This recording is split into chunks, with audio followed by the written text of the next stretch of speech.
Overcoming anxiety is extremely difficult, especially when you have anxiety in the workplace. Serving in the military for 22 years, doing multiple combat deployments, stressful situations for long periods of my life, hey, it contributed to stress and anxiety. It's kind of funny in hindsight, because I remember going through my psychology course in my undergrad, and they said, hey, if you go through prolonged periods of stress or these different things happen to you, you could develop anxiety. And I said, hey, that's me, prolonged periods of stress. So in this video, I want to show you some different tactics and strategies, right, that I have implemented in my life to mitigate anxiety, specifically in your life and at work.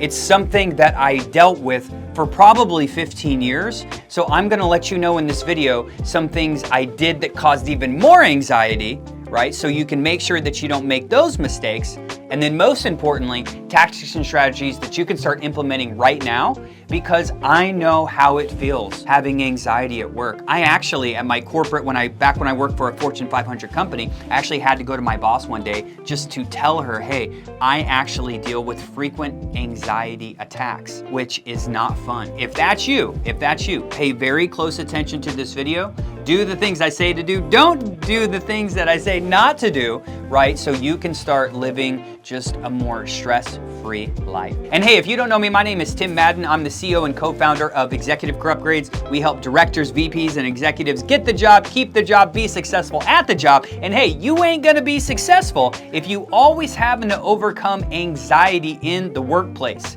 Right? So do me a favor, smash that subscribe button below and let's get into it so we can remove anxiety from your life and your workplace. What I have found is there's 8 tips I'm gonna share with you on how to overcome this so that anytime these anxious thoughts start creeping up, you can immediately push them to the sideline. Number 1, you need to recognize and understand your anxiety. Everybody has triggers. There are inputs and there are outputs. What you put in, what you experience, who you're around is going to determine your output. So number 1, I want you to do an assessment, right? And I want you to think, hey, what specific situations or tasks maybe cause me anxiety? Do me a favor and kind of write those down. And remember, hey, don't think this is silly. You have to write stuff down so you can visually see it, so we can develop a plan to move forward. Otherwise, you're gonna keep continuing to deal with anxiety, and I don't want that, and you don't want that either. Number 2, you need to acknowledge that it's okay.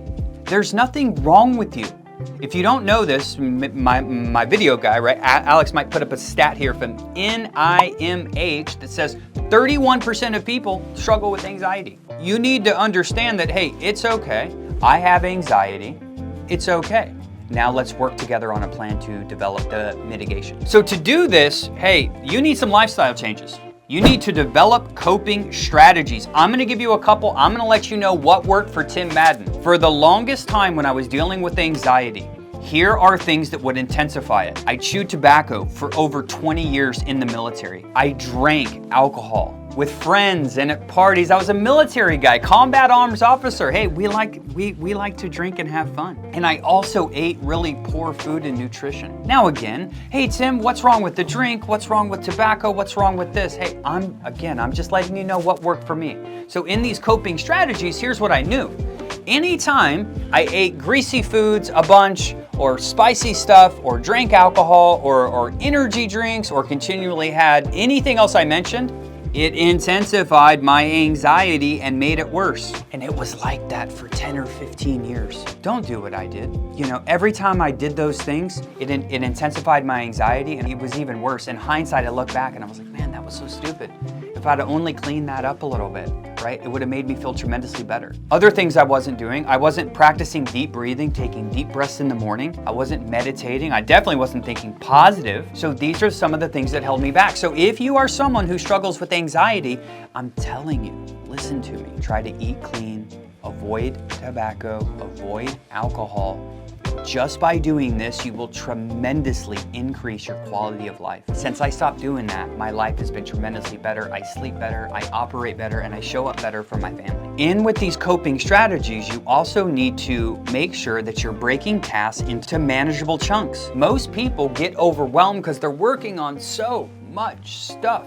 all the time. So one of those things when we're talking about developing coping strategies is we need to figure out, hey, we need to not overwhelm ourselves. So when things come in, we need to organize them, put them in the right spot so that we're not getting overwhelmed with everything and we're tackling things one thing at a time. And with that, number 3, we have to improve time management. We have to prioritize tasks and take a schedule. If you are someone that is struggling with time management, I know why. You haven't taken the time to sit down with your schedule and sit down and prioritize it. We actually just did a video on that 5 effective time management strategies. So definitely go check out that video because that's what overwhelms people. When you're overwhelmed, it's going to add to your anxiety because people aren't structured. See how a big part about overcoming anxiety is the structure piece. So if you're overwhelmed because you're not tracking your calendar, what you have to do, what to prioritize, hey, you're overwhelmed, you're going to add to that anxiety. Number 4, you need to build a support system. Who can you talk to? Do you need to go see a therapist? Is it someone in your family? For me, it was always a friend I served with in the military. You know, I'm only speaking for maybe the men out there,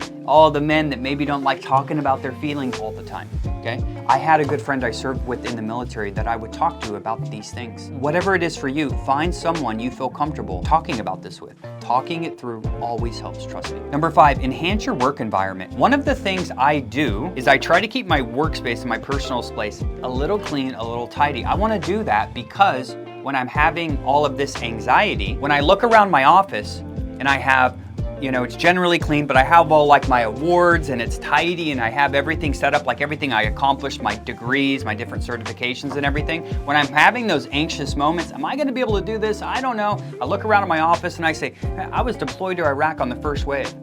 Hey, I completed military intelligence school that had a 30% washout rate. Field artillery school, which has a 40% washout rate. And this, and this, and this. I've done all these hard things. What am I worried about right now?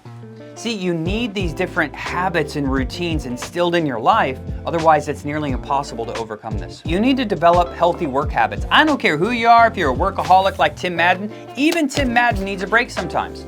That's what I love. Halfway through going to lunch, I'll go and maybe grab a Starbucks. That's my day to, okay, let me breathe, let me kind of reset, let me go on a walk. So taking regular breaks here and there is good for your mind, body, and soul. Hey, you need to stay hydrated. You need to drink water. If you're a person that's struggling with anxiety and you have 8 cups of coffee a day like I used to, or 4 Red Bulls, yes, I had 4 sugar-free Red Bulls consistently for a long time, that ain't gonna help your anxiety. So I would highly recommend, hey, drink some more water. Again, earlier we talked about exercising regularly. If you can do that, hey, you would be shocked on the amount of just having a walk, right? Just doing a walk in the morning of maybe 15 minutes. Hey, number 7, build confidence and skills. To do this, you need to be continuous learning. One of the things that helps me is I got a book by Dr. Norman Vincent Peale that I've read probably 15 times called The Power of Positive Thinking. This is something I ingested for years because I wanted to know, how do I deal with this? The only way I could do that is I learned from an expert and I kept relearning, and hey, like most humans, I had to hear the same thing 100 times before it actually clicked. I would highly recommend that to you. So doing some professional development, right, will build confidence so that you can handle these two, and that's an amazing book to get started. Number 8, practice positive self-talk. If you wake up in the morning and you keep thinking anxiety, it's only going to intensify. So how can we reframe those thoughts? How can we challenge those negative thoughts? How can we celebrate our accomplishments more? If you wake up in the morning and you think you're a failure and you think you're too old and you think you're all of these things, right? Humans are so hard on themselves. You need to love yourself. You need to speak positive things into your life. If every day you're speaking negative things, what type of life do you think you're gonna lead? By implementing these strategies, I'm only sharing with you what helped Tim Madden. You can effectively manage some of that anxiety, leading to a healthier and productive life. So let's recap. We need to understand our anxiety. We need to develop some coping strategies, which is probably the most important. When I made those shifts in my life right then that I shared with you, I could breathe.